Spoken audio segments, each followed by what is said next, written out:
Bueno, buenos días. Bienvenidos a la Mesa Redonda Estado de Derecho y Promoción de la Democracia. ¿Qué significan ambos conceptos hoy en diversos países del mundo?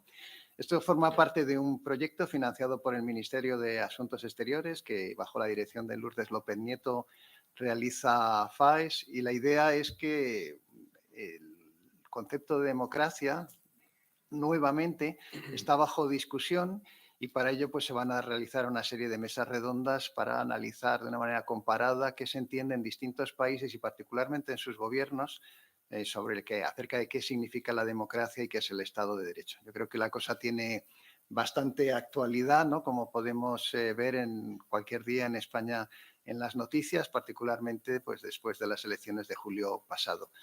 Para discutir estos temas, ¿no? Esta mesa es la segunda que se realiza. La primera se dedicó ya en su momento a América Latina y a Rusia, ¿no? Y fue coordinada por Javier Zarzalejos. Y en esta mesa, pues yo como coordinador soy Ángel Rivero de la Universidad Autónoma de Madrid, que es donde hacemos esto. Y tenemos también a Guillermo Graíño de la Universidad Francisco de Vitoria, que es muy buen conocedor de Francia, también por su condición, ¿no?, de hispano-francés y muy seguidor de la política francesa.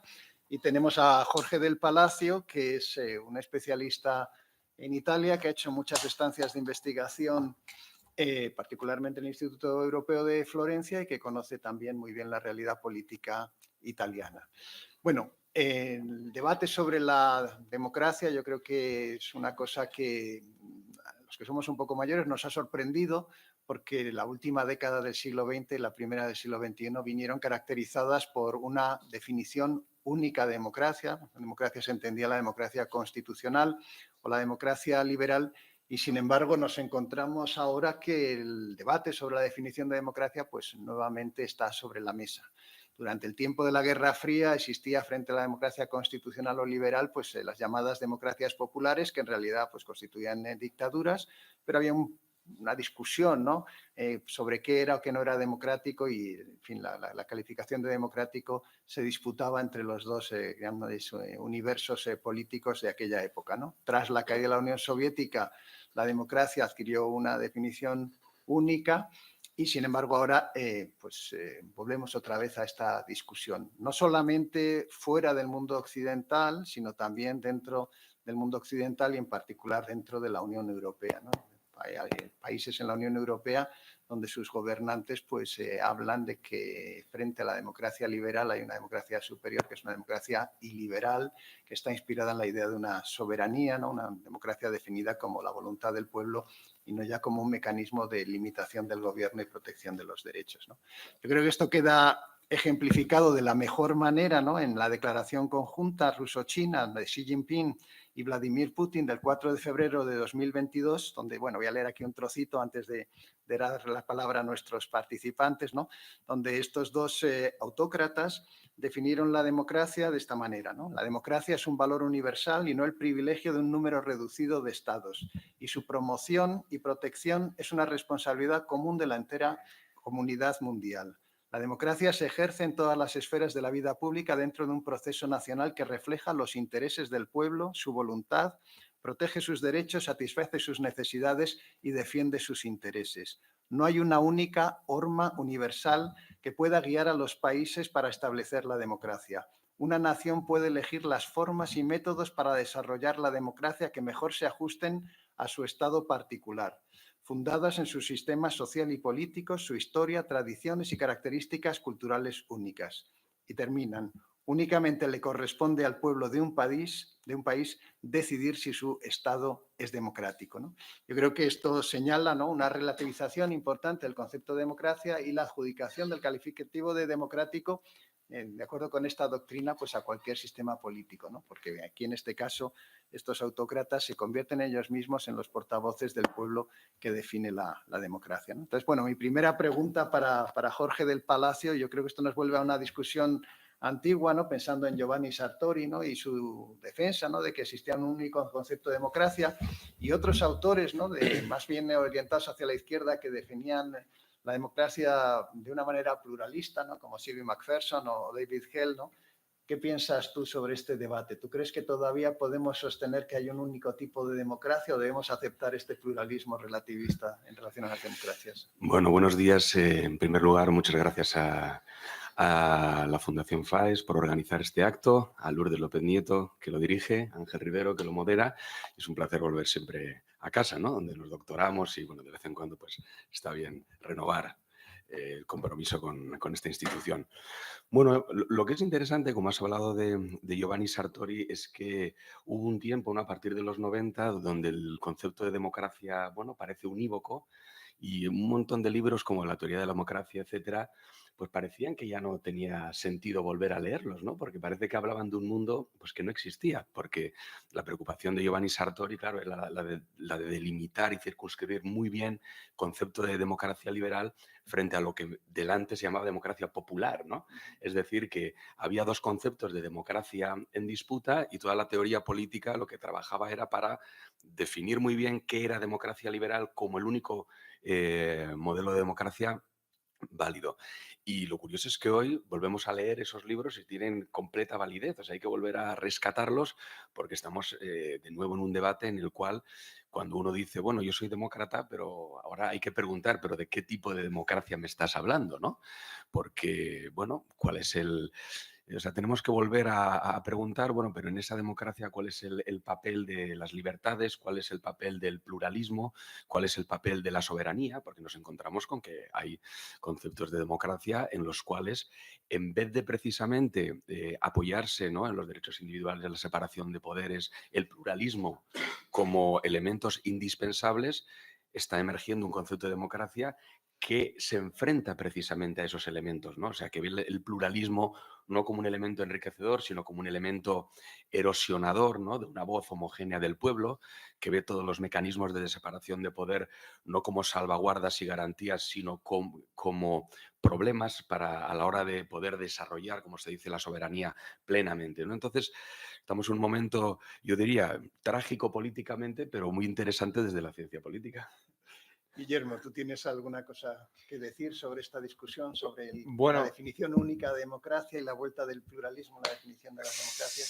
sí, bueno, obviamente lo que nosotros llamamos democracia liberal tiene un cierto eclecticismo, ¿no? Entonces siempre hay una posibilidad teórica de eliminar uno de los elementos y decir la verdadera democracia es esto, este paquete, sin esto, esto y esto otro, ¿no?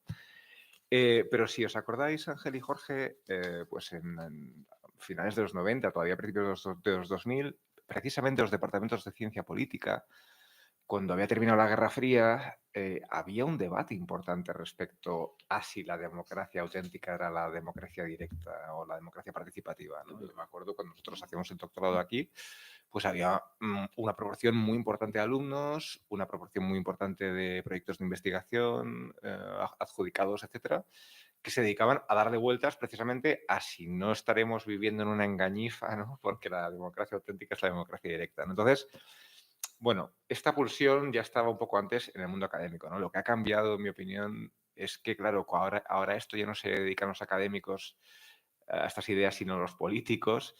Y a los políticos esta idea de que ellos sean prescindibles y de que todo se canalice por referéndums, pues no les acabo de convencer, ¿no? Entonces, bueno, pues mantienen la idea, pero sencillamente son ellos los que representan este pueblo verdadero en lugar de los referéndums o la participación o lo que fuera, ¿no?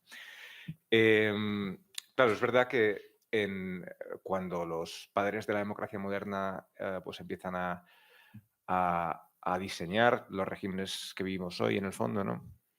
Pues tienen muy presente el ejemplo antiguo, ¿no? El ejemplo antiguo y la imagen que tiene la democracia en la historia del pensamiento hasta muy recientemente, ¿no?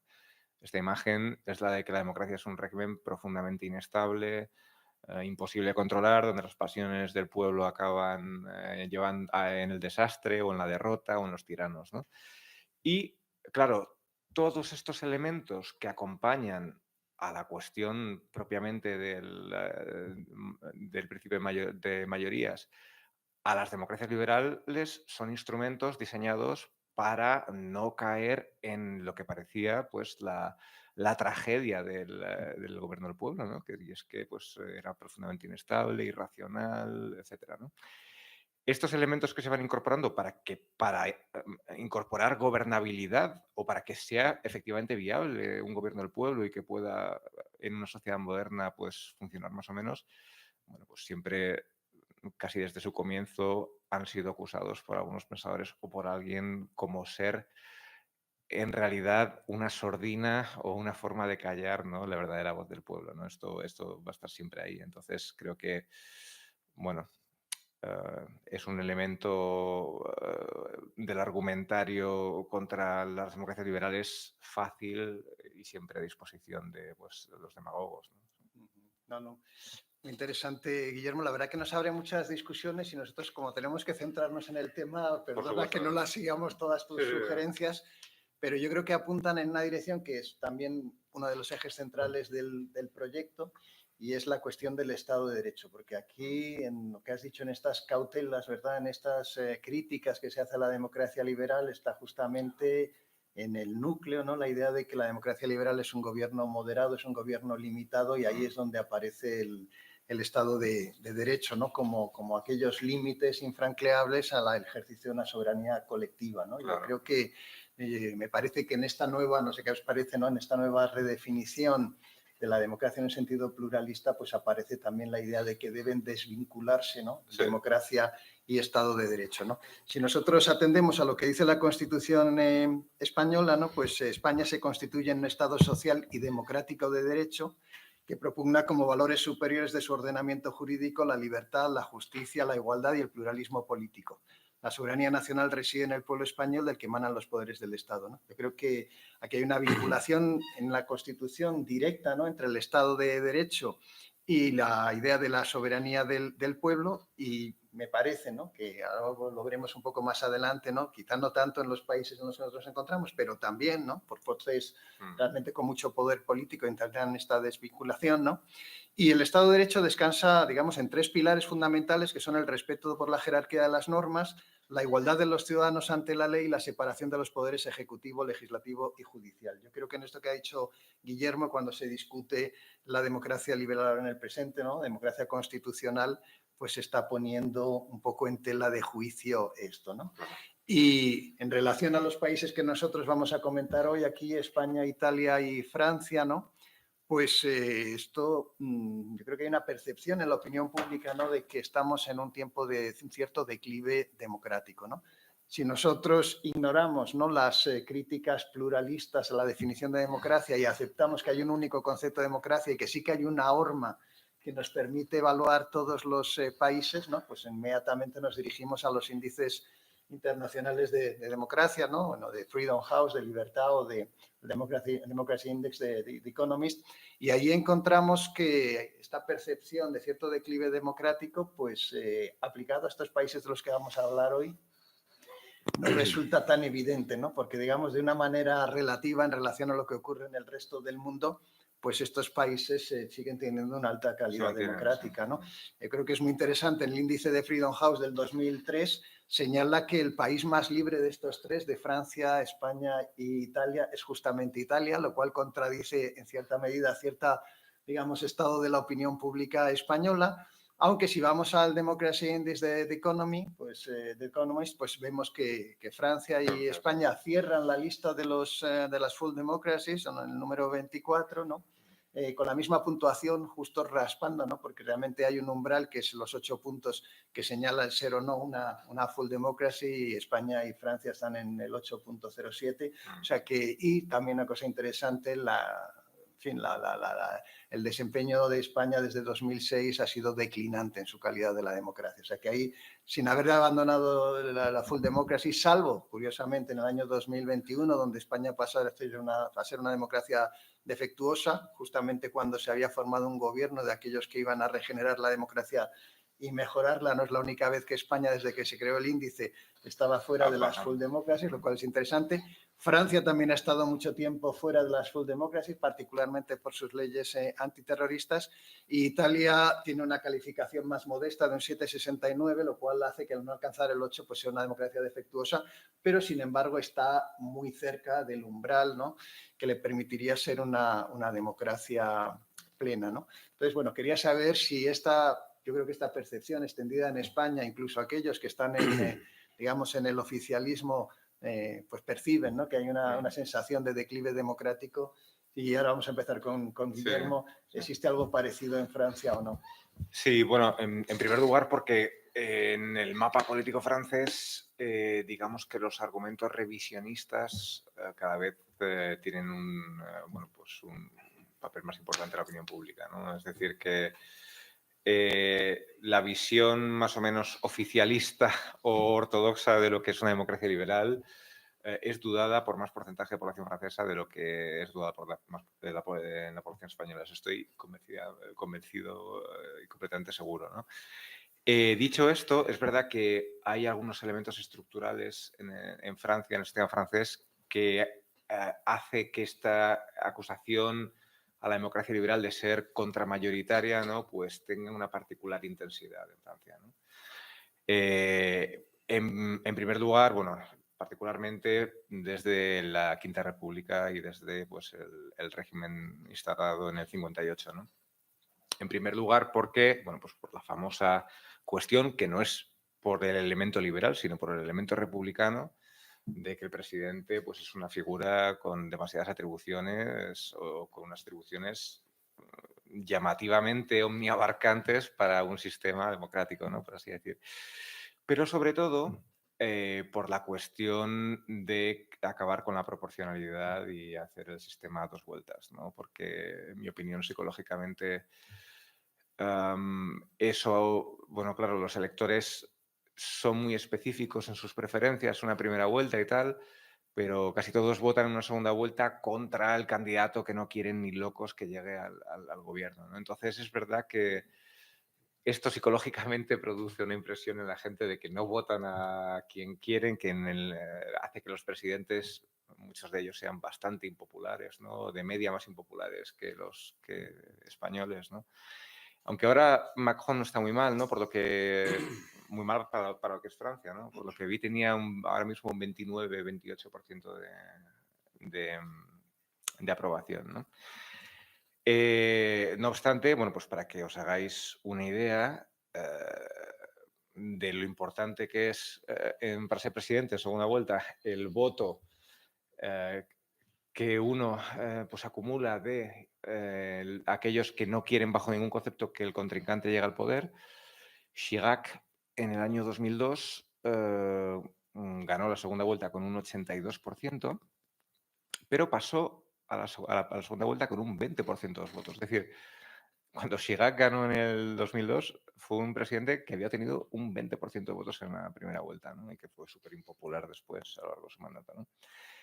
En Macron han mejorado un poco las cosas, pero Macron ha sido presidente en 2017 con un 24% de los votos en primera vuelta, ¿no? Es muy poco, ¿no? Incluso en este gobierno tan fragmentado que tenemos nosotros, pues el PSOE sacó 31, una cosa así, ¿no? Entonces, eso ya de entrada sitúa al presidente en una debilidad frente a la opinión pública importante, ¿no? Y entonces, bueno, esta idea de que es el presidente contra la opinión pública, que da ciertamente pues, una impresión de que ahí no opera verdaderamente una democracia, es bastante pronunciado en Francia esta cuestión, ¿no?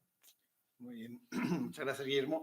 A Jorge yo quería preguntar que, claro, nosotros hemos visto estos datos referidos a la calidad de la democracia en Italia y de alguna manera desmienten un estado de la opinión pública española, ¿no?, donde Giorgia Meloni y su gobierno pues son vistos como la antidemocracia, ¿no? Y de hecho pues se levanta la bandera de que la democracia está desapareciendo en Europa cuando gobernantes parecidos llegan al poder, ¿no? Le hemos visto que los datos de Freedom House y de Democracy Index lo desmienten, ¿no? Pero quería preguntarte también cuál es el ambiente político en Italia, si se tiene también esta percepción de declive democrático o no.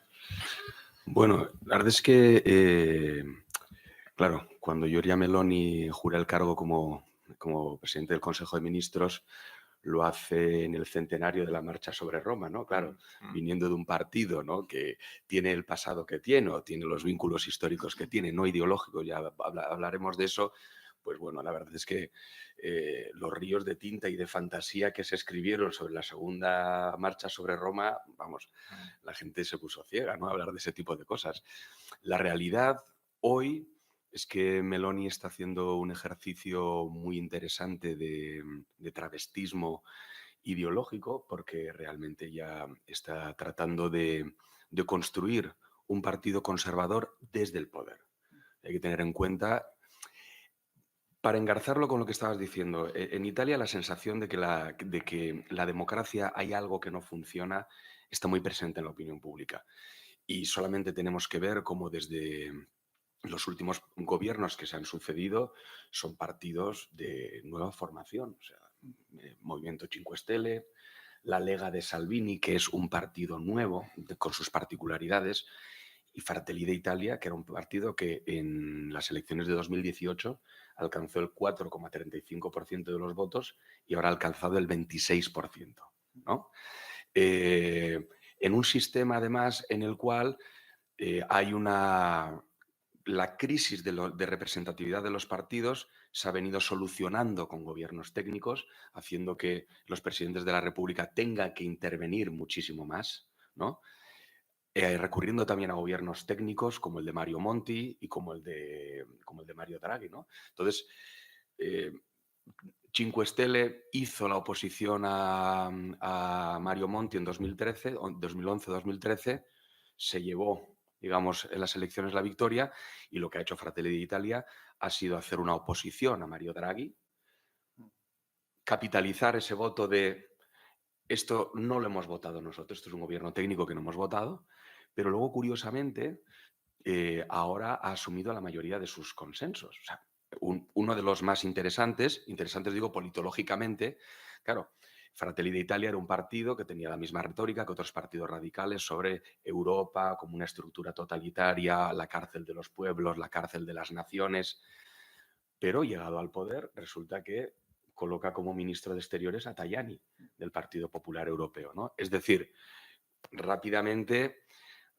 se deshace de ese discurso radical de oposición para asumir unas posiciones mucho más moderadas sin ningún tipo de enfrentamiento con la Unión Europea, ¿no? Con lo cual, el problema general, para volver a la cuestión, porque de Fratelli d'Italia y de Giorgia Meloni podemos ir hablando mucho más, el problema en Italia es un problema de que los partidos no son estables en el tiempo, ¿no? Los partidos, digamos, los grandes partidos llamados a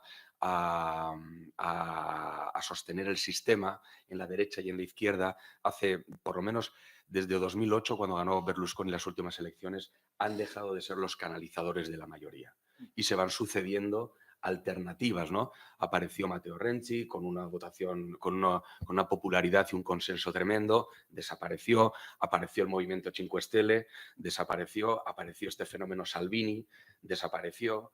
Es decir, ahora está Fratelli d'Italia, son consensos muy explosivos, pero que al mismo tiempo no se sostienen en el tiempo, ¿no?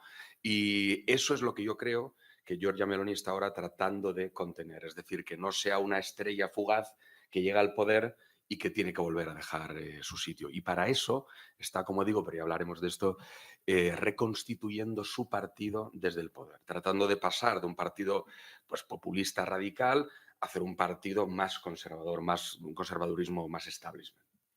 Muy bien, muy interesante. Luego vamos a volver un poquito sobre esas cuestiones en Italia, particularmente la cuestión ideológica de Meloni, pero me gustaría que volviésemos un poco sobre la cuestión del Estado de Derecho a propósito de algo que ha dicho Guillermo, ¿no? De la llamada dificultad contramayoritaria, ¿no? Esta es una idea que aparece mucho en las redefiniciones alternativas de democracia en el mundo no occidental, pero que ya también encontramos dentro del mundo occidental, ¿verdad? Y dentro de la Unión Europea aparecen, ¿verdad? En la primera década del siglo XXI, ¿no? Aparece la idea de una democracia iliberal sustentada por el primer ministro húngaro, ¿no? Por Víctor Orbán, ¿no?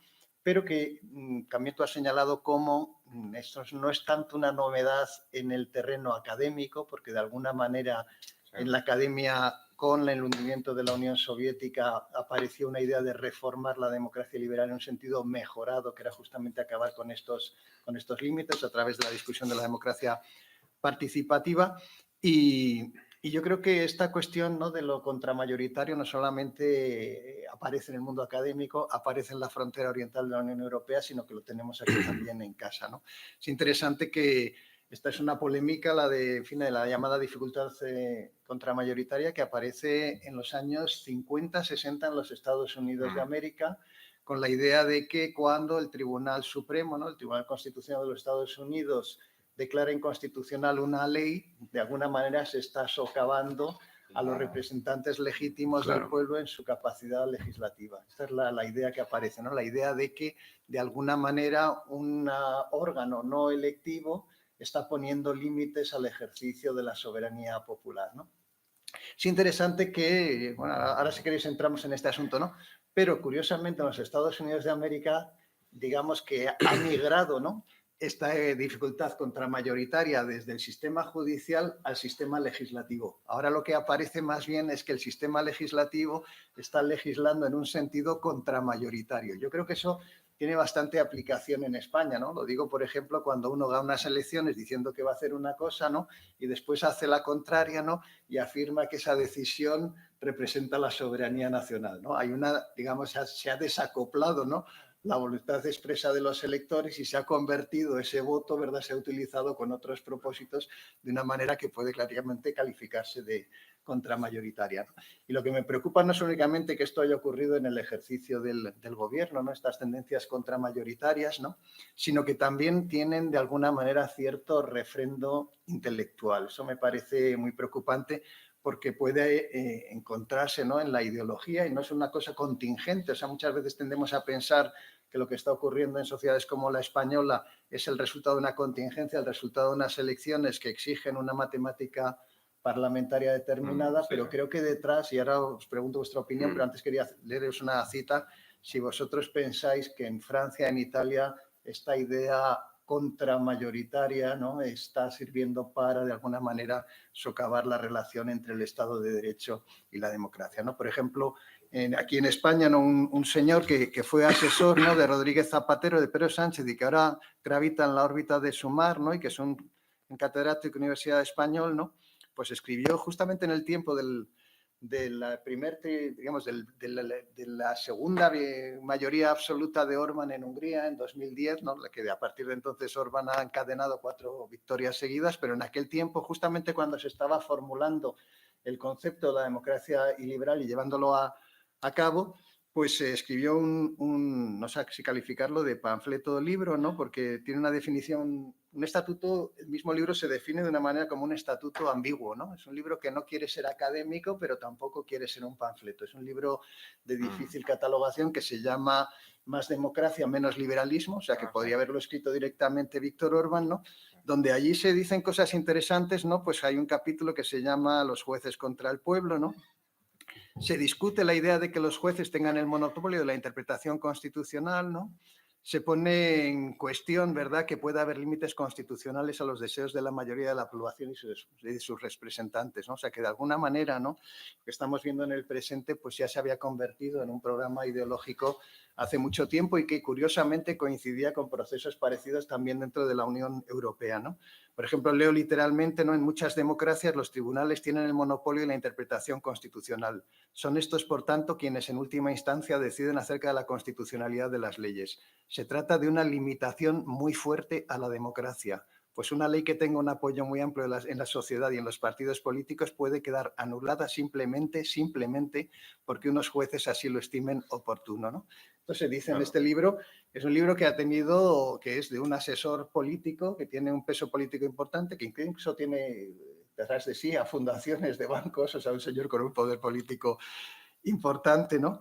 Y que yo de alguna manera enlazo con algo que ocurrió ayer mismo, ¿no?, donde Carmen Calvo, ¿no?, que es profesora constitucional, ¿no?, y que fue vicepresidenta del gobierno y que es la nueva presidenta, que es una cosa importante, del Consejo de Estado, que es el supremo órgano consultivo del gobierno. Esto es de un instrumento que forma parte, ¿no?, de esos mecanismos de limitación de la propia democracia liberal, pues afirmó, ¿no?, que la amnistía es algo que otorga el pueblo soberano, ¿no? Esto es son unas palabras mayores, ¿no? De alguna manera se está adjudicando, ¿no?, a las decisiones del gobierno, aunque sea esta una decisión canalizada a través del Parlamento, ¿no? El ejercicio de la soberanía del pueblo, ¿no? Vamos a dejar fuera, ¿no?, la cuestión de que hace 3 años decía exactamente lo contrario, ¿no? Pero la idea, ¿no?, de que el pueblo soberano de alguna manera está por encima del sistema constitucional y que es el pueblo soberano, en este caso, a través de sus autonominados intérpretes, quien tiene que definir la constitucionalidad de las leyes, pues resulta muy preocupante, ¿no? Yo quería preguntaros si, aparte de que esto es algo que ocurre en Hungría y en España, existen movimientos parecidos. Bueno, si queréis ahora empezamos con Jorge, en Italia, de esta, digamos, redefinición soberanista, populista o plebiscitaria de la democracia, o esto es una cosa que únicamente alcanza este extremo occidental de Europa y el extremo oriental que conforman Polonia y Hungría. Bueno, pues en el caso de Italia es muy interesante porque yo creo que cada país expresa estas pulsiones de una forma histórica determinada, ¿no?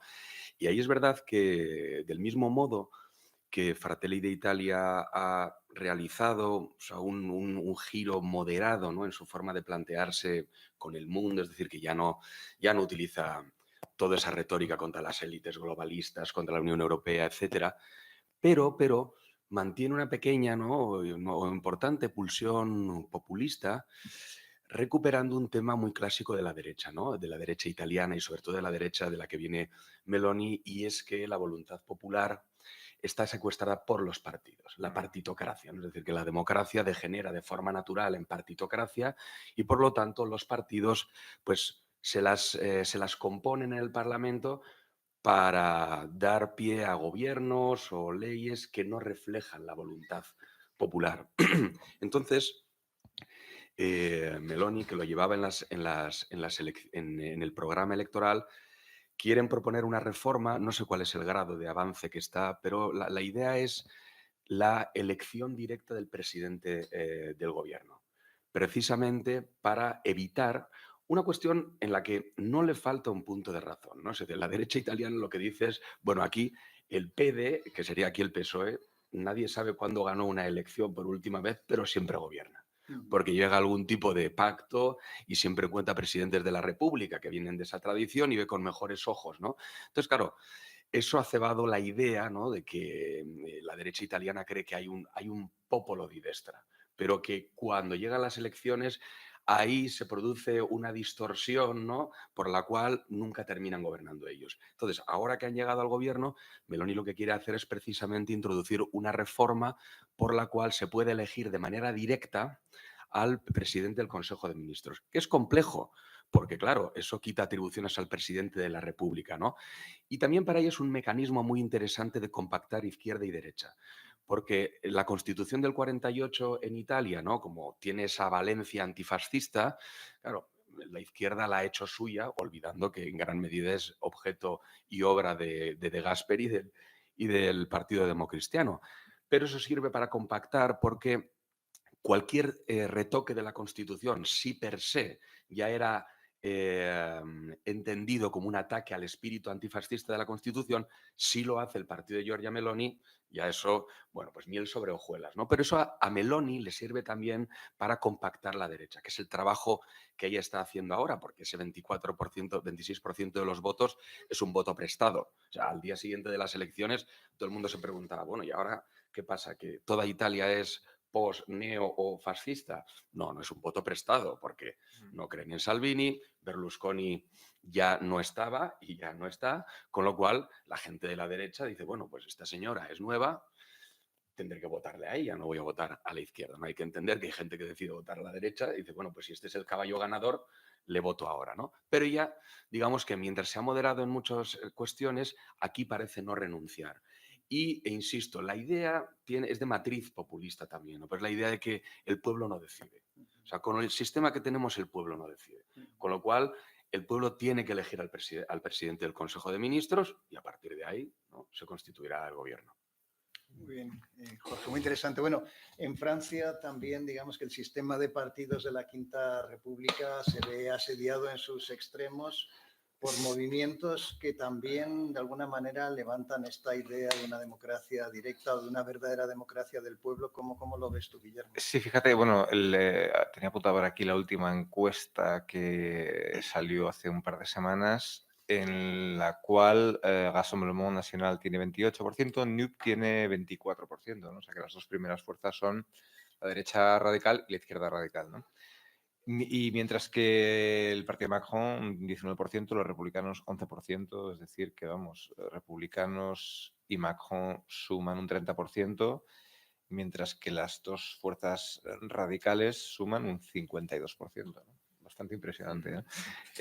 Yo ahí, fíjate, una de las cosas que me parece más interesantes para ver en el futuro es hasta qué punto el partido de Marine Le Pen va a terminar su transformación de un partido de derecha radical, de extrema derecha al principio, de derecha radical después, a un partido más o menos homologable de centro derecha, que es lo que yo creo, o de derecha, sin adjetivos, ¿no? Que es lo que yo creo que está intentando, o que más o menos emprende Meloni, Exacto. e hizo Fini antes, ¿no? Gianfranco Fini, con Alianza Nacional, ¿no? Claro, aquí yo creo que Marine Le Pen lo tiene un poco más difícil que en Italia, ¿no? ¿Por qué? Porque, corrígeme si me equivoco, Jorge, pues el votante de Alianza Nacional histórico, ¿no? Bueno, pues era alguien de derecha radical más o menos clásico en sus ideas, ¿no? Sí. Yo creo que ese público, cuando ya se hace un poco más mayor, es de un estatus económico, es fácil hacerlo transitar hacia un partido pues menos asilvestrado, más dentro de la rueda del sistema y demás, ¿no? El problema es que Frente Nacional solamente una parte de ese es su electorado, ¿no? Entonces yo creo que el Frente Nacional ya habría completado un giro hacia la homologación completa, por así decir, si solo tuviese un tipo de votante, que es el votante del sur, por el que comenzó a tener éxito, que son los votantes de clase media alta, que reconocen que Francia tiene un problema gigantesco, enorme, con la cuestión de la inmigración y la integración de los inmigrantes, ¿no? Entonces yo creo que si todo el partido fuese estos votantes, Rassemblement Nacional o Marine Le Pen no tendrían problema en convertirse en una especie de Fini un poco más duro, ¿no? O lo que está haciendo Meloni ahora mismo, ¿no? El problema es que toda la implantación territorial que ahora tiene el partido viene en parte no de esa sociología más conservadora tradicional, claro, sino que viene de la sociología obrerista, como os ha dicho tantas veces, de antivotante, Partido Comunista y tal, ¿no? Entonces, me parece que Rassemblement ahora tiene que ser fiel a un electorado pues bastante revisionista, ¿no? En cuestiones de pues regímenes, política internacional y demás, ¿no? Y creo que se le puede dificultar un poco la cuestión pues del giro no, de la domesticación última que supone ser un partido más en un sistema de partidos, ¿no? Es verdad que yo creo que pues en general Rassemblement Nacional no tiene prácticamente nada que ver con el Frente Nacional de los 80 de Jean-Marie Le Pen, ¿no? Solamente hay que ver no solamente programas políticos, sino pues la forma de interactuar, la cultura política en la que ya están metidos dentro y tal, pues creo que realmente es un partido, pues puede ser de derecha radical y tal, en vías de domesticación, como digo. El problema es que cada vez en Francia más gente, en mi opinión, no piensa con los ejes izquierda-derecha, sino que piensa con los ejes sistema, antisistema o globalización, antiglobalización, etcétera, ¿no? Y ese cleavage, para decir como los científicos políticos, ¿no?, es potencialmente mucho más explosivo que el cleavage izquierda-derecha, ¿no?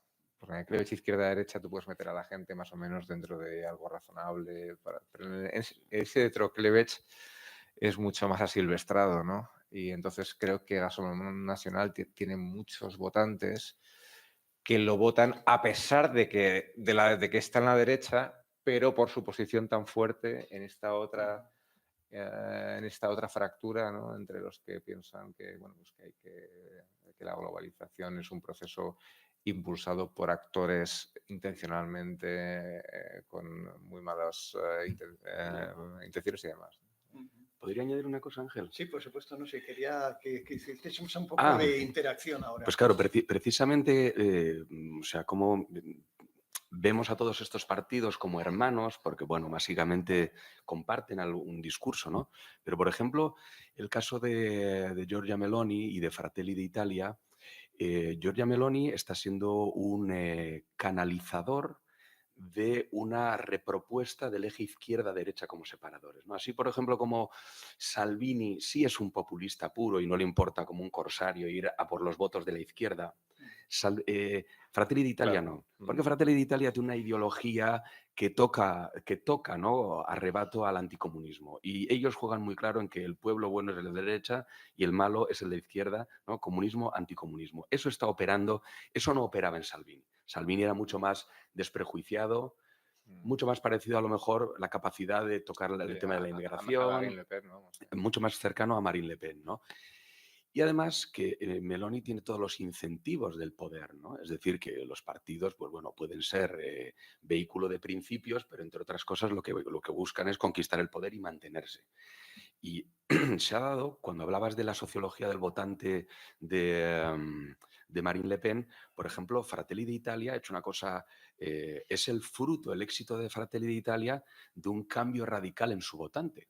Porque Alianza Nacional, digamos que, ¿no? Movimiento Social Italiano es el partido neofascista que en los años 90 con Fini se convierte en postfascista, Alianza Nacional, confluye en 2008 en el Popolo della Libertad con Berlusconi, pero curiosamente Fratelli d'Italia nace cuando Berlusconi en 2011, como Zapatero, etcétera, ese año, ¿no? Pierde el poder por la deuda, zona de la deuda, apoyan el gobierno de Mario Monti y Giorgia Meloni y unos pocos, ¿no? Fundan Fratelli d'Italia, pero dicen que ellos no están ahí para apoyar un burócrata europeo como Mario Monti. Es decir, ese es el origen radical en el fondo, ¿no? Es decir, que las democracias nos deciden, Bruselas está decidiendo por nosotros, esa pulsión existe.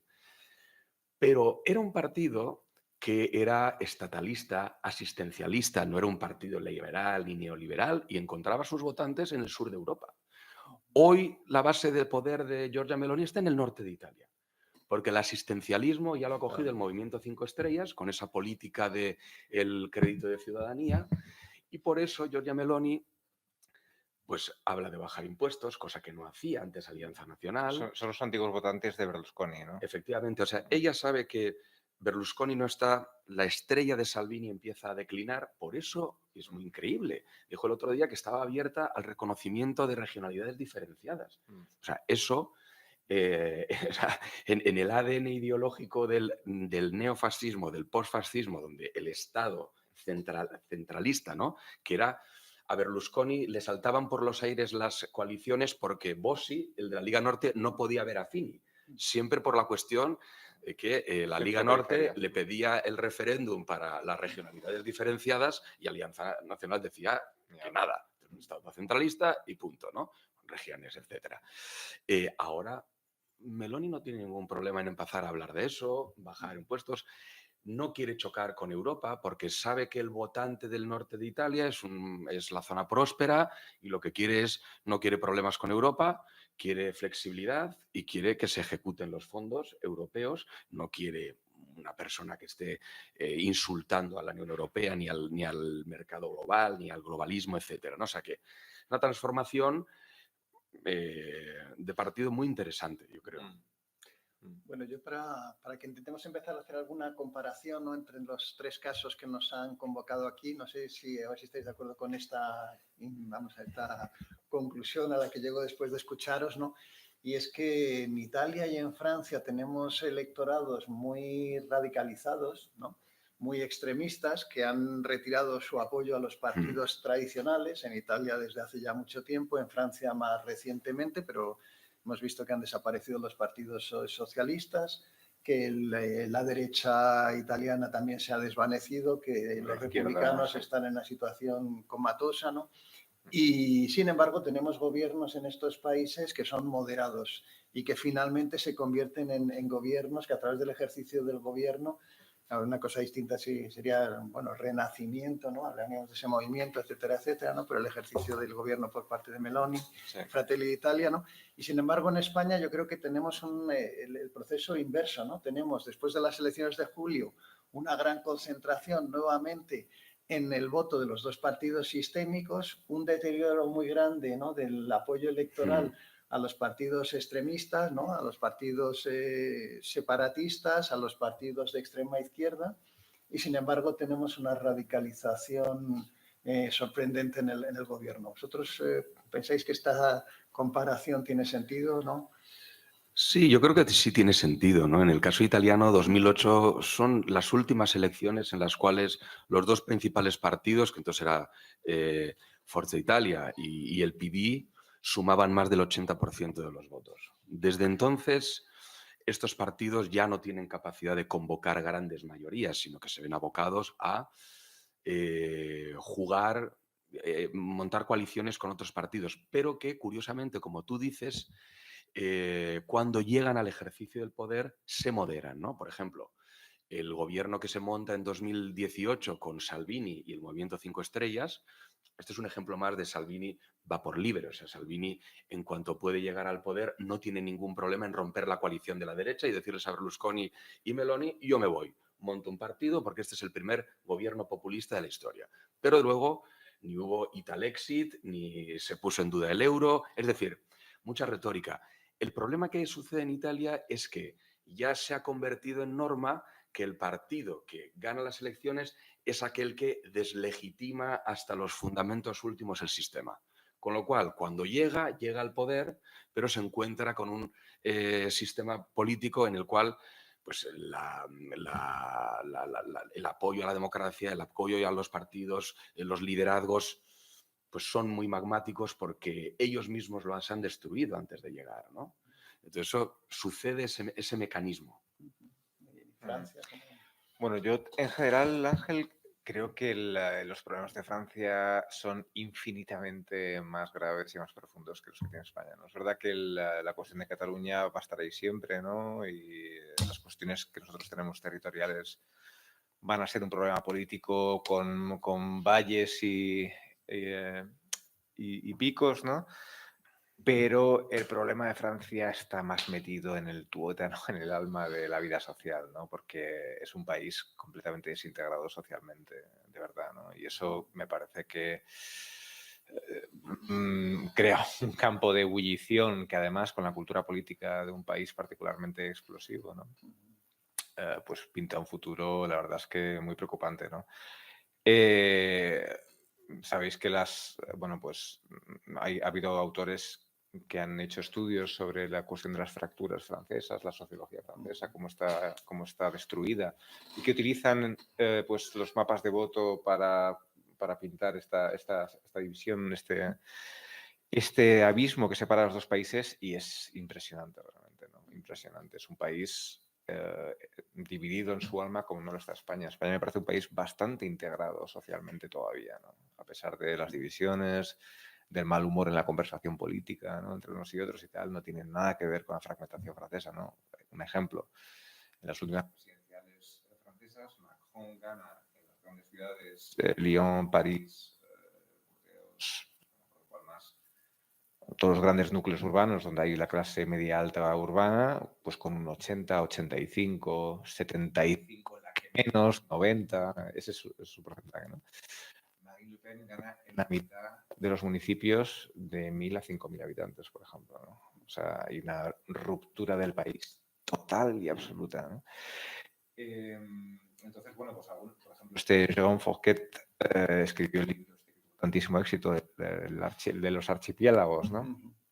Francia ya no tiene una comunidad nacional que crea que tiene unos mismos problemas y demás, sino que tiene archipiélagos completamente separados unos de otros, ¿no? Entonces, me parece que la situación social es muchísimo más dramática, por supuesto por la cuestión de la inmigración, ¿no? Que en España, y que los españoles, a pesar de todo, tenemos una conversación todavía más viva y más activa que Francia, que es un país que ya no ya no habla consigo mismo, ¿no? Están en una cámara de vacío cada uno, ¿no? Y me parece que la vida cívica está... Bueno, esto me parece las dos cosas muy interesantes, ¿no? Porque van también, pone un poquito en solfa, ¿no? Algunos prejuicios, ¿no? En relación a la situación española y su excepcionalidad, ¿no? Porque si ampliamos un poco el análisis que vosotros habéis presentado, ¿no? Pues al Reino Unido, que es un país también que atraviesa una percepción de declive considerable, ¿no? Y una situación, ¿no? Aceptada, ¿no? De decadencia nacional, ¿no? Y también de problemas de integración social importantes, ¿no? Y hasta cierto punto, pues con políticas erráticas, ¿no? Dirigidas a la integración de sus sociedades. O si vemos a nuestros vecinos portugueses, pues vemos que también allí, de una manera sorprendente, un sistema político muy estable como era el portugués, pues también Sega ya tiene una expectativa de votos muy altos, con una posición, digamos, cercana al cordón sanitario por el principal partido del centro derecha, ¿no? El Partido Socialdemócrata. En fin, hay ahí estas elecciones de marzo que van a ser en Portugal también señalan un espacio de incertidumbre para Portugal en relación a su sistema político, su sistema de partidos que ha mutado también de una manera radical en los últimos años, ¿no? En Alemania también vemos que la derecha se encuentra con el desafío de Alternativa por Alemania, que también tiene una fuerza creciente, ¿no? Entonces, y que pasa por una crisis de identidad dentro también y que tiene fortísima, una crisis de identidad, ¿no? más una crisis, digamos, de Que a ver cómo se resuelve. Importante, ¿no? Entonces, por eso quería ya leeros, ¿no? una cosita, ¿no? Que ha publicado en el número de este mes de Letras Libres, ¿no? Michael Reid, que es uno de los senior editors de The Economist, ¿no? Y que tiene por título, ¿no? En algunas cosas España es diferente, ¿no? Que es interesante, ¿no? Porque hemos pintado este panorama sombrío, ¿no? De las amenazas a la democracia, ¿no? Porque finalmente nuestra fragmentación de los sistemas políticos pues son debilitadoras, ¿no? para la democracia en estos países, ¿no? Y el artículo es un artículo interesante que muestra la evolución política de España y también del Partido Socialista y de Pedro Sánchez de una manera curiosa, ¿no? Primero realza esta cuestión importante de cómo a partir de 2014 en España se fragmenta el sistema de partidos, pero curiosamente se va produciendo también de una manera sistemática, ¿no?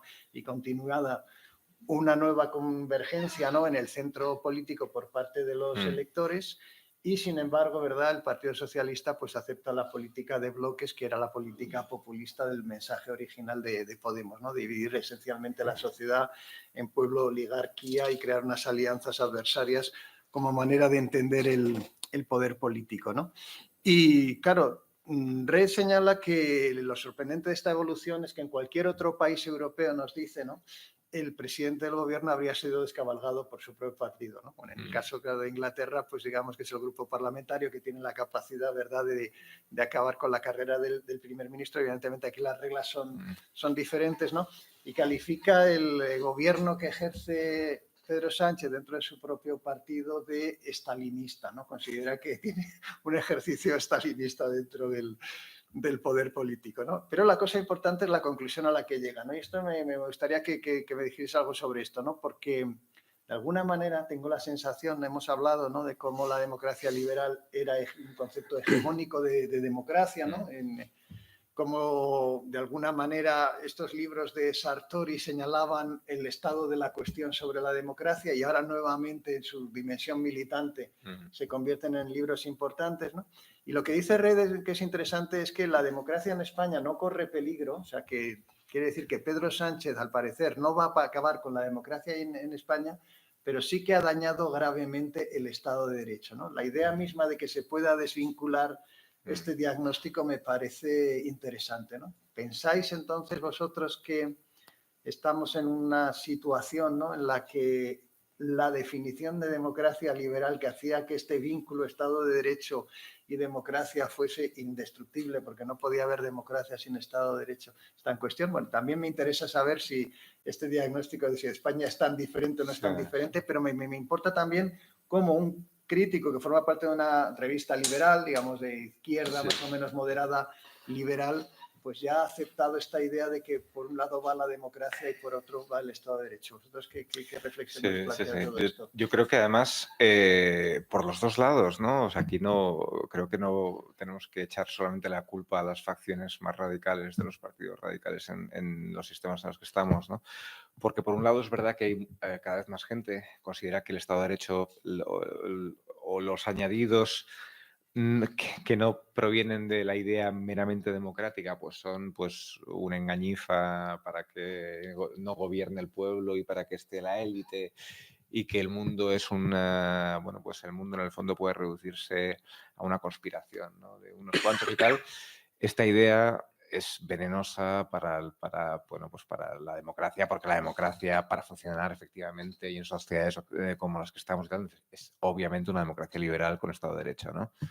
También, para ser justos, en mi opinión, hay una cierta tendencia de impregnar esto en las partes respetables, ¿no? En las partes que están dentro del establishment, una cierta tendencia a pensar que las medidas quedan justificadas o las políticas quedan justificadas ya no por un apoyo popular de fondo, sino porque son las correctas o porque son las que éticamente pues son absolutamente necesarias, ¿no? Entonces, creo que también hay un punto muy preocupante en ese lugar, ¿no? Y eso puede verse pues, en las partes más radicales, por ejemplo, no sé, del Partido Demócrata en Estados Unidos, ¿no? Que ya parece que, bueno, que la democracia no es el régimen en el que a través de mecanismos, a través de mucho cuidado y tal, pues el principio mayoritario sigue operando, sino que la democracia es sencillamente el sistema en el que se hace lo que está bien hacerse.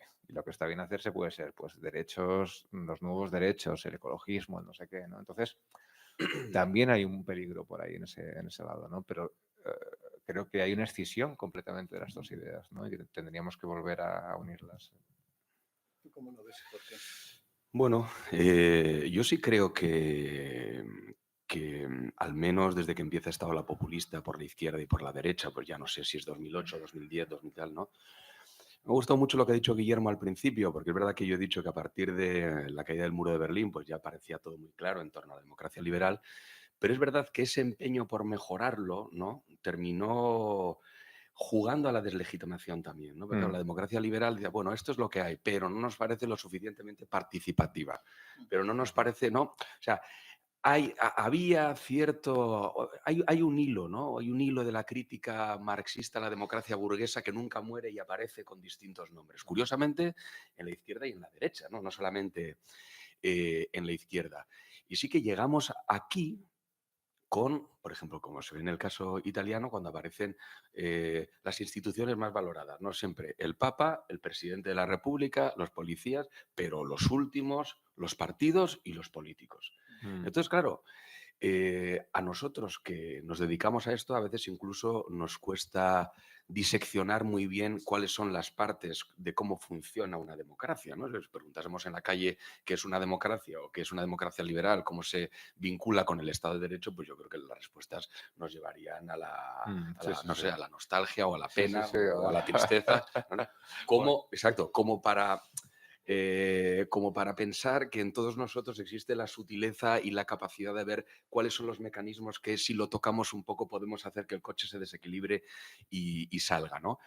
Y llegamos aquí con conceptos de democracia disparatados, llegamos también sin la capacidad de ver que democracia sin Estado de Derecho no funciona. Pues esto es lo que decía Sartori, si yo no lo recuerdo mal, cuando decía que la democracia es la inserción del poder popular en el Estado, pero que viene limitado por el Estado de Derecho, si no sería la tiranía de la mayoría, ¿no?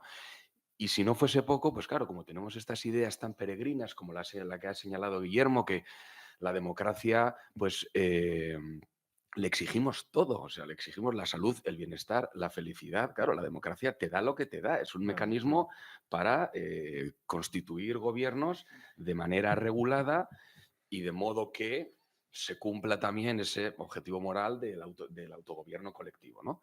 Pero claro, a partir de ahí, como le pedimos muchísimas más cosas, pues claro, la desafección para la democracia no puede ser más que cada vez más grande, ¿no? Claro, sí. Entonces, es una serie de elementos que se van solapando que nos llevan donde llegamos. El caso italiano, por ejemplo, cuando uno ve que cada elección gana un partido distinto, a cada cual pues más estrafalario, o el que no es estrafalario nunca había llegado al gobierno, dice, ¿qué está pasando aquí? ¿No? O sea, la gente le está dando su voto al que nunca ha gobernado Sí, porque sí. ya no cree en lo que había.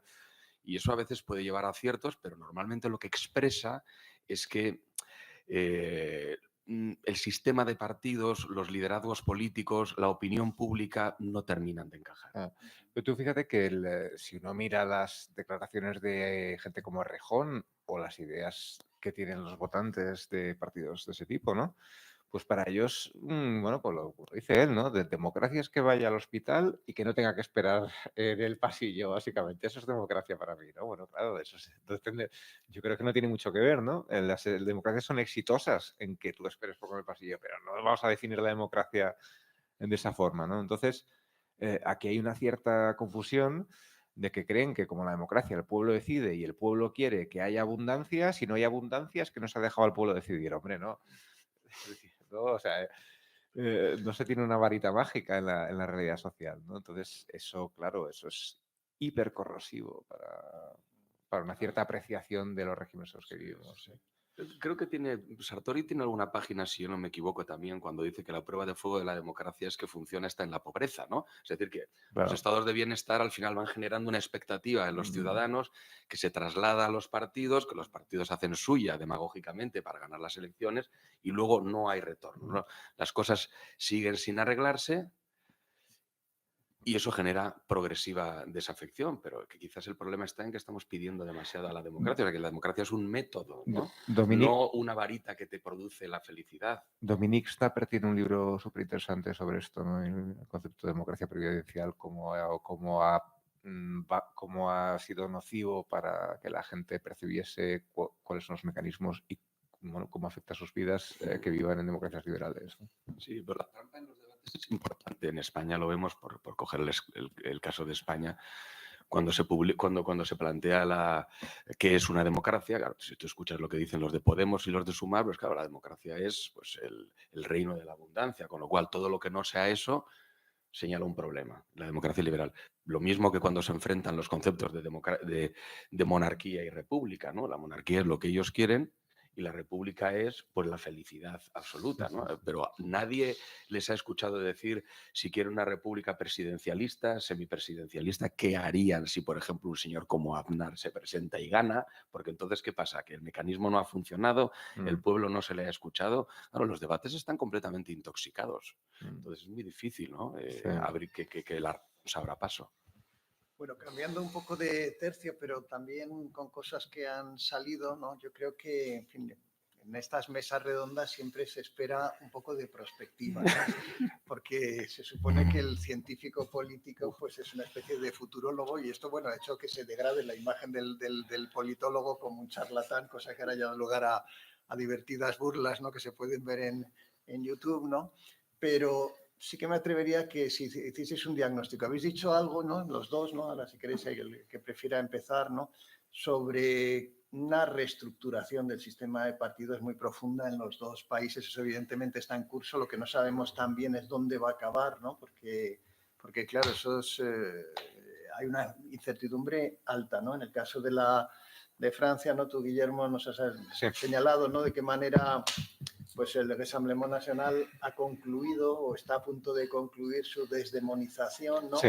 Y ha ocupado el espacio de una derecha, ¿no? También con algunas peculiaridades, ¿no? Más bien en la idiosincrasia del país, ¿no? En su nacionalismo. En el caso de Italia, pues parece que Meloni también está intentando una refundación, ¿no? del centro derecha desde arriba, ¿no? Pero aparece menos clara, ¿no? Cuál es el papel pues, de Nubes, ¿no? De una izquierda que yo creo que debe calificarse de extrema izquierda, donde el Partido Socialista tiene una posición subordinada, ¿no? En algunos sitios en España estamos viendo, ¿no? Que regionalmente esa posición subordinada ya la va ocupando con gusto el Partido Socialista, ¿no? Lo cual es en sí mismo sorprendente, ¿no?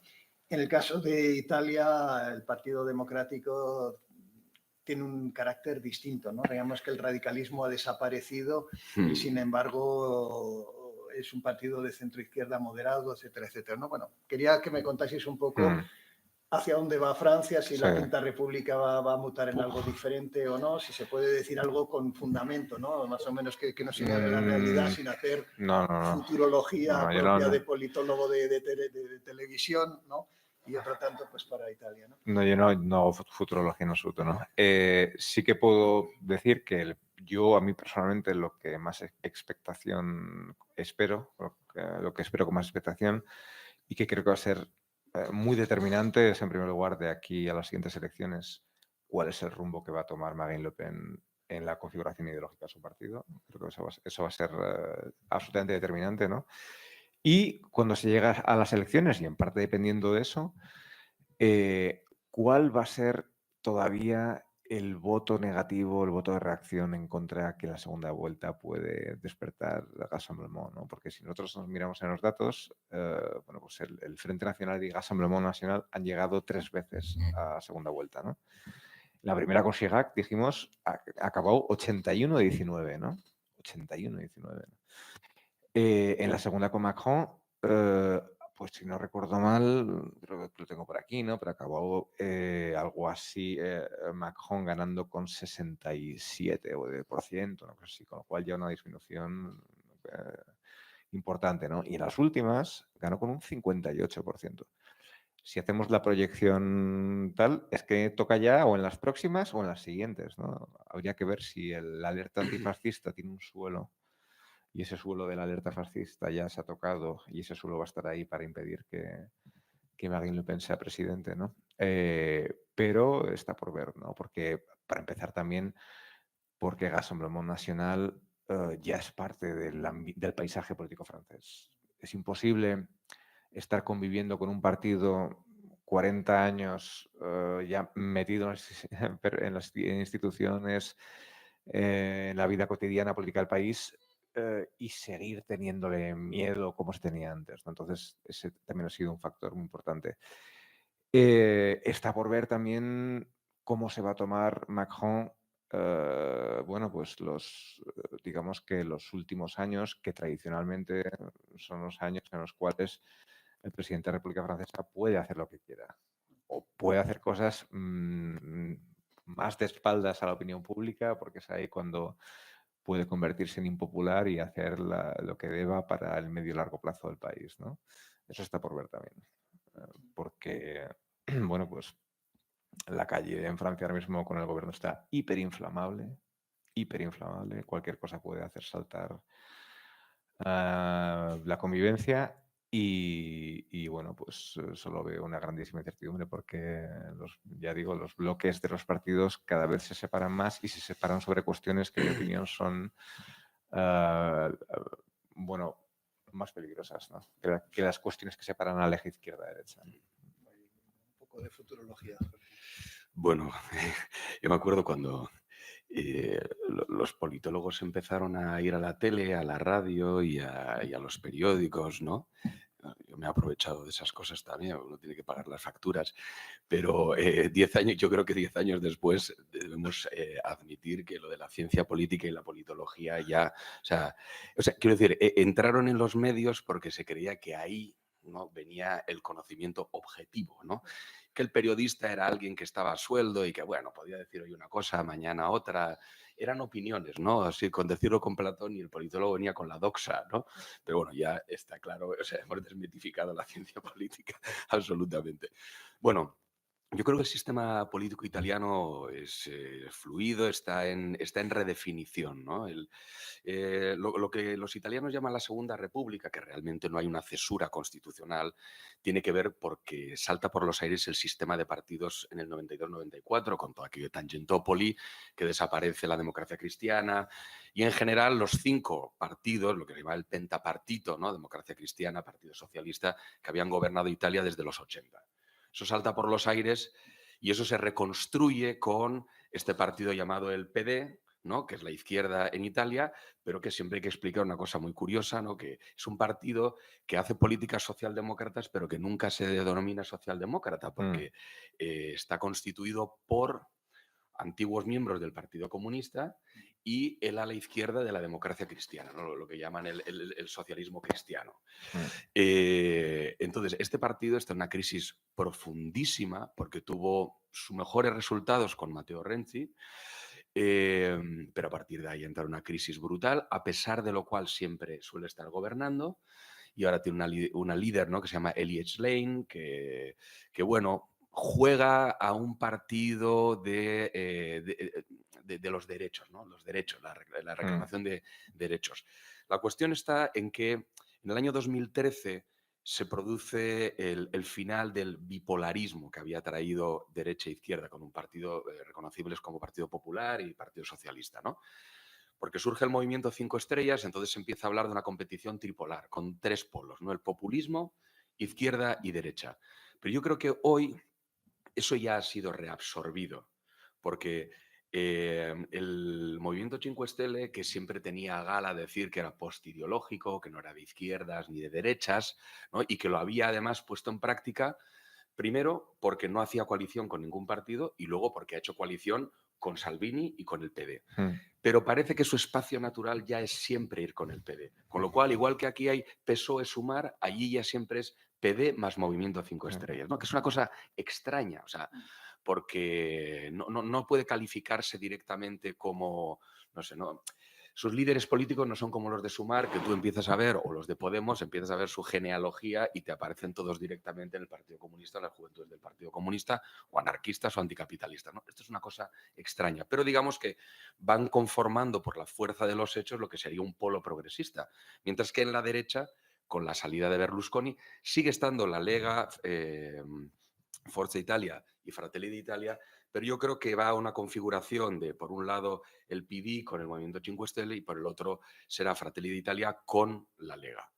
Con la salvedad de que Salvini quizás empiece a ver que si el giro moderado de Fratelli d'Italia le funciona, tenga que volver a una posición más populista para tener un espacio propio, ¿no? Es decir, va hacia un nuevo bipolarismo, pero muy inestable, como lo ha sido siempre, ¿no? O sea, las coaliciones en Italia saltan por los aires por cuestiones programáticas, porque lo único que tienen en común es que no se reconocen en la izquierda o no se reconocen en la derecha. Sí. Yo la verdad es que viéndolo, las reacciones, yo viví en Italia cuando salió esto del movimiento 5 Stelle y tal, y mis amigos, como en las universidades, era toda gente pues muy a la izquierda, ¿no? Y me parece increíble que hoy día el movimiento 5 Stelle se ha considerado como, bueno, pues dentro de una coalición progresista con PD, porque entonces la gente de esta izquierda consideraba que, vamos, que con ellos ni a la vuelta de la esquina y que era un partido espantoso, demagógico, etcétera, ¿no? Y ahora, bueno, pues se ha instalado en el... Pero era un partido que cabalgaba muy bien por la derecha, porque tenía, Claro. es decir, que tenía muchos temas, por ejemplo, posmateriales, Claro que sí. pero no hacía del capitalismo su culpable, ¿no? Es decir, ese ecologismo, desarrollo, etcétera, pero no tenía un discurso anticapitalista.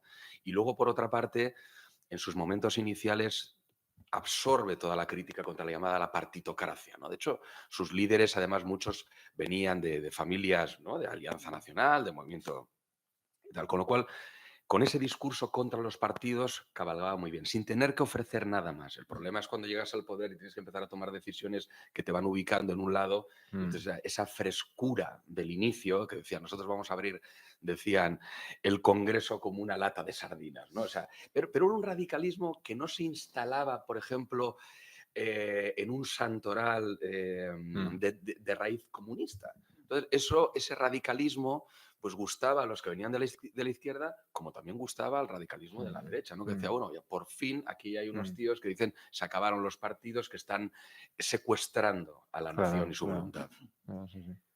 Bueno, muy interesante, ¿no? Yo creo que si se puede concluir lo que habéis dicho de una manera así razonable, es que Francia se dirige a la incertidumbre, ¿no? Y que Italia está a gusto en la incertidumbre, ¿no? Algo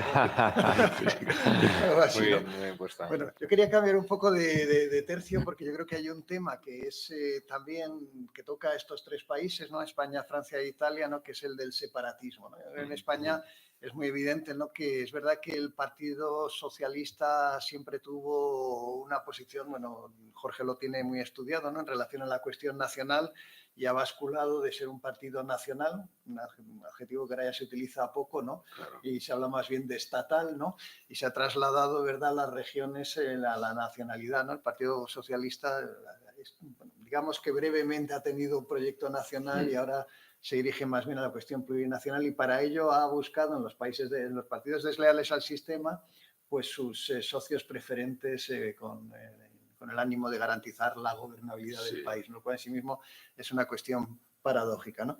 Y yo creo que en Italia y en Francia más bien se ha producido el movimiento inverso, ¿no? Por ejemplo, me gustaría mucho que Guillermo primero nos hablase de la ley contra el separatismo, ¿no?, de julio de 2021 en Francia, ¿no?, y sobre todo la noción de separatismo que yo creo en fin, que es interesante profundizar en ella porque va, en fin, va a algo que curiosamente en España es un patrimonio de la derecha, y es la idea de la nación como un conjunto de ciudadanos, ¿no?, una cosa que rechaza la izquierda española y que, sin embargo, en Francia tiene una dimensión transversal, ¿no? Esta idea del separatismo tiene una concepción radicalmente negativa y se entiende como una amenaza directamente a la democracia, ¿no? Totalmente. El uso que la palabra separatismo tiene en la conversación pública francesa me recuerda un poco a también el uso muy particular que tiene la palabra comunitarismo en la conversación pública francesa, ¿no?, que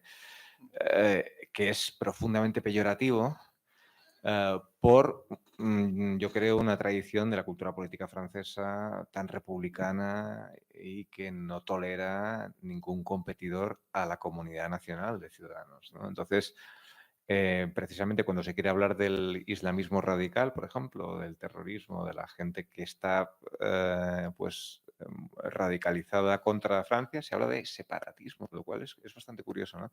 Entonces, bueno, pues Darmanin hizo esta ley para, bueno, pues según él, controlar núcleos radicales, financiación, etcétera, ¿no?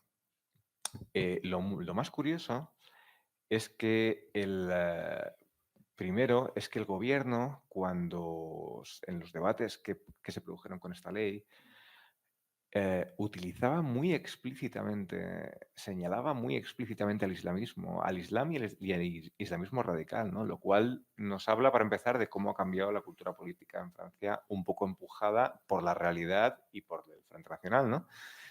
Pero en las defensas que hacía siempre el gobierno de la ley.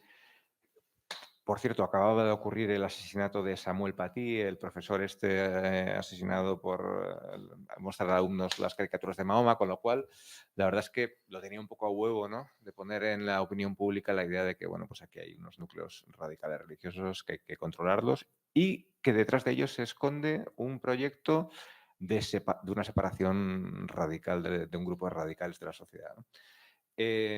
Lo interesante es que en la retórica de ellos estaba siempre el Islam, pero la contestación más fuerte que tuvo esta ley fue la de las asociaciones cristianas, no solamente católicas, protestantes y demás, ¿no?, porque decían que violaba pues la ley de 1905 de separación de ley y Estado de Aristide Briand, ¿no?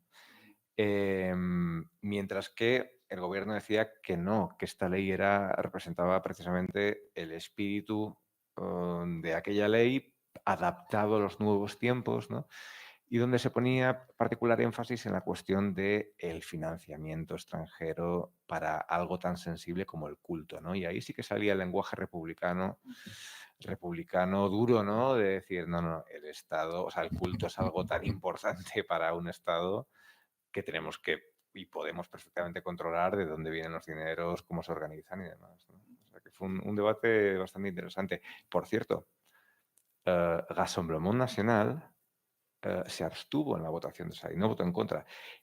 Y estuvo a punto de votar a favor, a una ley de Darmanin que no está mal. Sí. No, es muy interesante. También he visto que este concepto de separatismo, claro, evidentemente estaba asociado con el islamismo, o sea, con el islam político, ¿no? El Sí, islamismo, sí, ¿no? claro, Sobre claro, todo sí, sí. en la idea de crear una comunidad dentro de la comunidad Eso es. nacional francesa, ¿no? Como un Eso es. obstáculo. Pero también lo he visto aplicado curiosamente, porque hay un contraste muy grande entre la percepción española y la francesa, al nacionalismo bretón, ¿no? Sí, Particularmente sí, el sí. nacionalismo bretón, con la idea de que el nacionalismo bretón y su proyecto nacional va en contra de la comunidad, digamos, de ciudadanos que es Totalmente. Francia, y sobre todo, incluso, esto es una cosa interesante para comparar la izquierda francesa y la española, desde la izquierda y desde la extrema izquierda francesa, la idea de que estos nacionalismos subestatales son instrumentos del neoliberalismo Claro. para destruir el Estado nacional y de alguna manera poder evitarnos Sí. su mecanismo de protección sobre los ciudadanos, ¿no? To- ¿Cómo contemplas Fíjate, este contraste? totalmente. Además, es curioso que en eso caigan bajo la misma etiqueta el islamismo que el secesionismo territorial, ¿no? Porque ya digo, en esta cultura política francesa, todas las amenazas se leen como rupturas de la comunidad política de ciudadanos, ¿no? Y entonces, en ese sentido, pues los bretones y los islamistas representan pues un peligro potencial a la ruptura de la República, ¿no? Es verdad que la cuestión, o sea, la asociación que en España hemos hecho a partir de, particularmente de Franco, ¿no? Pues de nacionalismos periféricos o con izquierda, en Francia no existe o es mucho más débil, mucho más endeble, ¿no? Entonces, bueno, pues es normal que a la izquierda estas cosas no le llamen demasiado. No obstante, tengo que decir que al margen del debate público, si uno si uno se da un paseo por el sur de Francia, ¿no? Y va, pues, no sé, a Toulouse o a Burdeos menos, ¿no? Pero Toulouse o las grandes ciudades del sur, cada vez hay más presencia de folclore regional, ¿eh? Están yendo hacia ahí, ¿eh? Y, por ejemplo, en Toulouse ya todos los carteles están en occitano también, etcétera. Todo. Sí, sí, sí. No, y las ciudades ya encuentras como tiendas dedicadas al orgullo y el folclore de la región con sus banderas y su tal. Francia está virando en eso, ¿eh? Está virando. Pero aún así, con todo, digamos que lo peor para colocarse como un enemigo de la comunidad política es eso, ser un separatista. Sí, ser un separatista. Italia también de alguna manera ha habido una mutación, ¿no? Porque digamos que ahora suena menos la padania, en fin, este secesionismo llamado populismo, ¿verdad? Un populismo secesionista que tenían paralelos con la cuestión catalana en España. Esto parece que se ha disuelto un poco, ¿no? Sí, además es muy interesante porque bueno, principal partido, digamos, independentista, regionalista, federalista, porque a lo largo de su historia pues, se ha puesto sobre la mesa distintos nombres a la necesidad de el reconocimiento como unidad política diferenciada de eso que se llama la Padania, que es el norte de Italia, ¿no? Claro, el principal portavoz de eso era la Lega.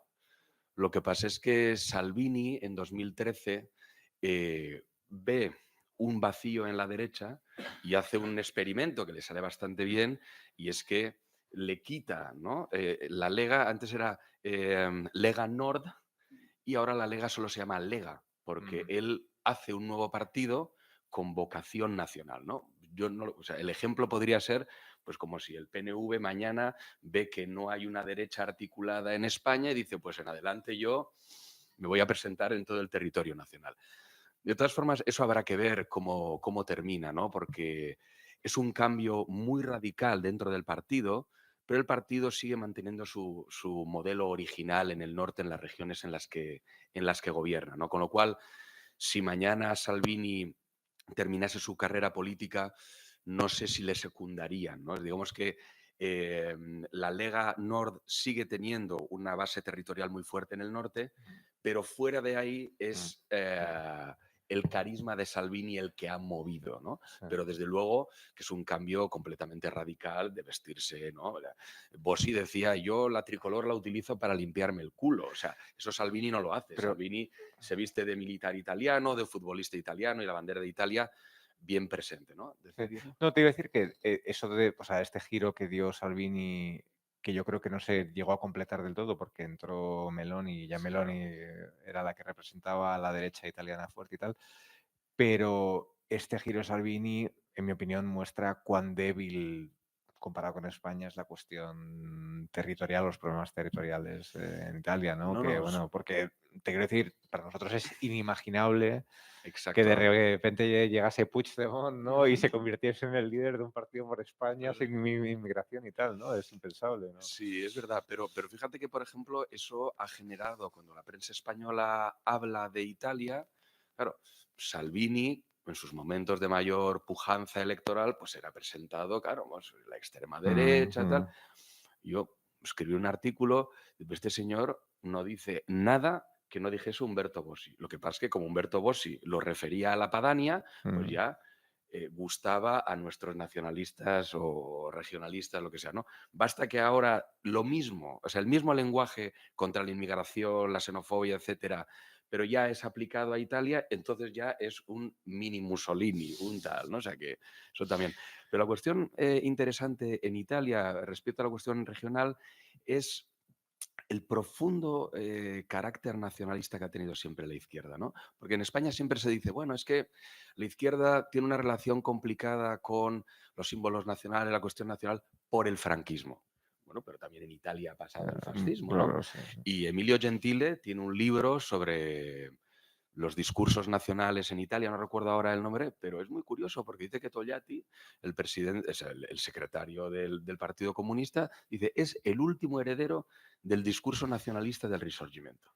Y hay que ver los discursos que hacía sobre Italia, Roma, el pasado.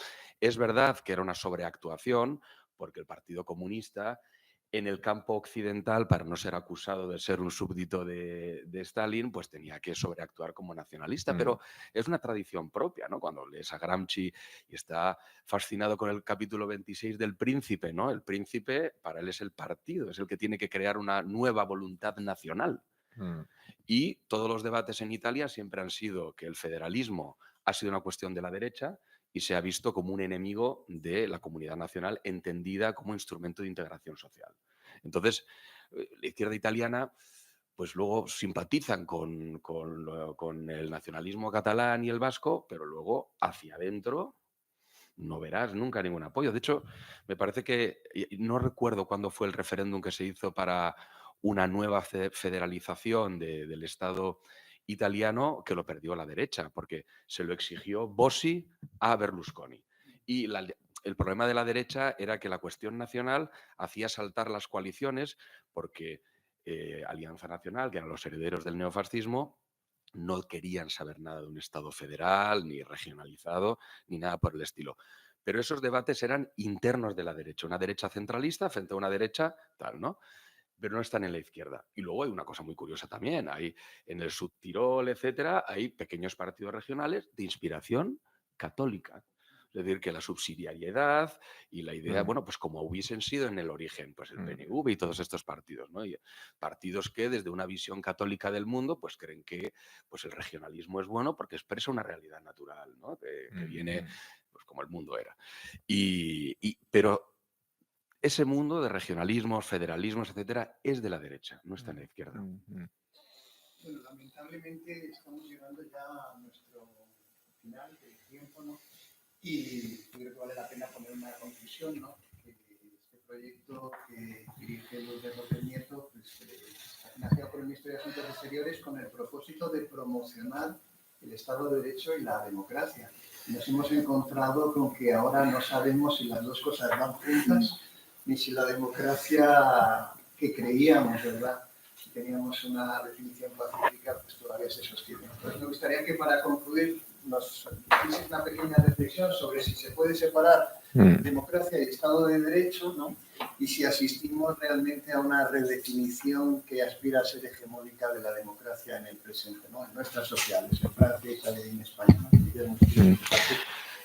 Sí, creo que absolutamente asistimos a un intento de redefinición, ¿no? El problema es que yo creo que esta redefinición bueno, pues es instrumentalizada por la gente que quiere acceder al poder, etcétera, o por la gente que está en el poder y quiere ejercerlo como quiere, ¿no? Pero como quiera.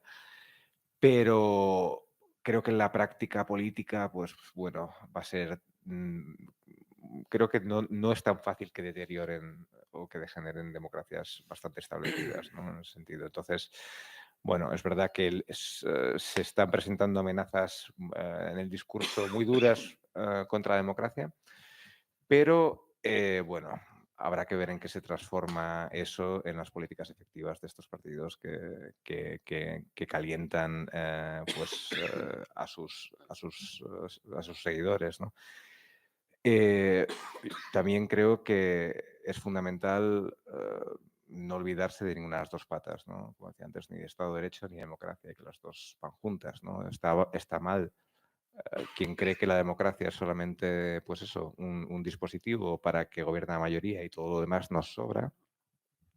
Pero también está mal, como digo, quien cree que se basta a sí mismo una forma de delimitar las decisiones que sean buenas, ¿no? Pues porque aumenten derechos, hagan el planeta más verde, lo que sea, ¿no? Creo que ahí también hay un problema, ¿no? Porque se desvincula, pero hacia el otro lado. Entonces, creo que una política sana, ¿no? Para estos tiempos tan increíblemente difíciles, con problemas a medio y largo plazo gigantescos, ¿no? Pues es más necesario que nunca unir estas dos partes de la democracia. Bueno, por poner un punto final, yo creo que la pregunta misma de por qué nos estamos planteando si democracia y Estado de Derecho pueden ir separados, yo creo que señala la crisis del elemento liberal, ¿no? Es decir, un elemento liberal que es al que pertenece el Estado de Derecho y el Estado constitucional, porque es un peligro además que ya habían señalado los clásicos hace mucho tiempo, ¿no? En la posguerra, la idea de que, bueno, la democracia es algo que vemos, que practicamos, pero que no somos capaces de inteligir que hay un elemento liberal que es el que permite, ¿no? que funcione. Y como el liberalismo no tiene quien lo defienda, porque en la izquierda el liberalismo sigue viéndose como simple ideología de libre mercado, y luego quien lo defiende por la derecha abunda en esa misma idea, porque ¿no? los grandes defensores del neoliberalismo, pues, oye, que en confianza te terminan diciendo, bueno, ¿no? Ese es el mercado, es el soberano, ¿qué más da la política? ¿no? Entonces, claro, y esto que damos clase, pues nos damos cuenta de la dificultad que hay para hacer ver que cuando hablamos de democracia liberal y representativa, y que eso es una cosa y no lo contraria, ¿no? Pero como por economía del lenguaje hablamos de democracia solo, pues no se explicita lo suficiente. No, uno no puede ir todos los días diciendo democracia liberal y representativa, ¿no? Pero claro, porque yo digo democracia liberal, porque claro, no puede ser la tiranía de la mayoría, pero también hay que explicar a los alumnos, y decir representativa, porque nosotros disociamos la titularidad del ejercicio, pero eso no está tan claro. Y se lo dices a cualquier persona y cree que eso es una perversión de la democracia. O sea, que yo no que él va a decidir por mí al final, ya sabía que era mentira. Entonces, claro, hay que especificar todos los días, ¿no? Por la mañana, decir democracia liberal y representativa. Bueno, perdón, Ángel. O sea, que yo creo que, y lo digo ¿por qué? Porque cuando, por otro lado, dicen democracia y liberal, saben lo que están diciendo. Pues muchas gracias. El programa inteligentemente organizado por el Ministerio de Asuntos Exteriores para promover la democracia atiende una necesidad existente, y es que no podemos dar por descontado la democracia. Es que hemos vivido un tiempo de una definición pacífica de democracia, nos encontramos con la sorpresa de que no resulta tan evidente para todo el mundo, particularmente para muchas de las generaciones más jóvenes. Y solo me resta dar las gracias a Jorge del Palacio de la Universidad Rey Juan Carlos y a Guillermo Graíño de la Universidad Francisco de Vitoria, y a nuestro entusiasmado público que ha estado aquí acompañándonos